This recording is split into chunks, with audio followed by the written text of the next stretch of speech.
నమస్కారం అండి రైతు మిత్రులకు. ఇది చూడండి, ఈ పూల కుందిలో ఒక డ్రాగన్ ఫ్రూట్ మొక్కలు 2 నా భార్య నాటడం జరిగిందండి. అసలు యాక్చువల్గా ఏంటంటే, నేను మా పొలంలో 4.5 ఎకరాలు వేశానండి. ఎల్లో వేశాను, పింక్ వేశాను. అయితే కొన్ని మొక్కలు ఇక్కడ తీసుకొచ్చిన తర్వాత ఆటోమేటికల్గా మనకు పక్కన సూట్స్ వస్తాయి చూడండి. ఆ సూట్స్ను కట్ చేసేసి, ఎందుకంటే అవి రావు కదా, తల్లి మొక్కలు మనం ఏవైతే తీసుకొస్తామో మదర్ స్టెమ్స్లోంచి వచ్చినవే వస్తాయని చెప్పేసి అంటే సరే అనుకొని నేను ఊరుకున్నాను. సరే ఎందుకు పెడుతున్నా అని చెప్పేసి మా భార్య ఇందులో పెట్టడం జరిగింది.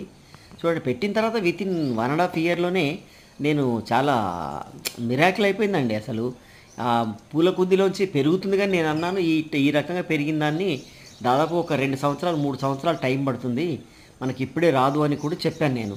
కానీ ఆమె వినిపించుకోకుండా లేదంటే పెట్టి చూద్దామని చెప్పేసి తను ఎక్స్పెరిమెంట్ చేసింది. వితిన్ 1.5 ఇయర్లో ఫ్రూటింగ్ వచ్చింది, ఫ్లవరింగ్ వచ్చింది. చూడండి, జస్ట్ ఇట్లా గేట్ దగ్గర పూల కుందిలో ఈ రకంగా పెట్టడానికి అంత బ్రహ్మాండంగా వచ్చిందండి. మంచిగా ఈ కమర్షియల్గా మనం పెట్టుకుంటే ఇలాంటి ఫ్రూటు చాలా బాగా అభివృద్ధి చెందొచ్చండి. Okay, thank you watching for video. Bye.